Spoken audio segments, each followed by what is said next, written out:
Hello and hello everyone welcome back to my another mini blog. तो देखु देखु को पटे गोटे वर्ष भी पड़े गला किसी जना पड़लानी। तो आज थिला मो जेजेंकर वर्षिकिया, तो से लगी मु गाँ को जाइली। आउ एठी आपण मैंने जहाँ को देखुचंती ये हेले मो दादू। तो एठी आमर पूजा पटल काम भी स्टार्ट हो गलानी।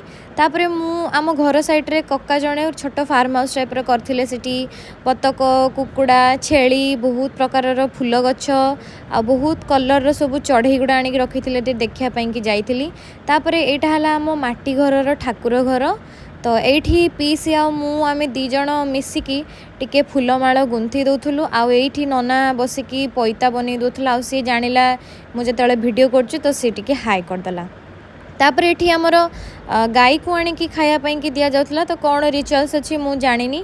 गाई को खाइबा दे सारा पर एठी ब्राह्मण भोजन भी आमर कराउथला। ब्राह्मण भोजन पर एठी दान दक्षिणा भी दिगला। तो से तापर एठी खाइबा पई कि पीसा पीसी मामू माई छुआ समस्ते बसी पड़े। तो तांको टिके देखा दुखी करूली। तो तापरे मु टिके पड़े जाइली नना सह कोल्ड ड्रिंक्स पीवाई। सी तार सेपटे कोल्ड ड्रिंक्स पीउथला। कैमेरा को भला टिके अना टोटाली से कैमेरा को अनाइनी। तो तापर एठी सबू गेस्ट गला पर आमे भाई भौणी पीसी बसिकी आमे टिके गीत गाउथलु, कारण आमे जोड़ी थिबु गीत हवाटा स्वाभाविक।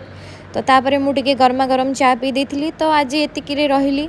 जदि वीडियोटी मोर आपण मानकु भल लागि थाए ताले सब्सक्राइब करदेबे। रहिली टाटा।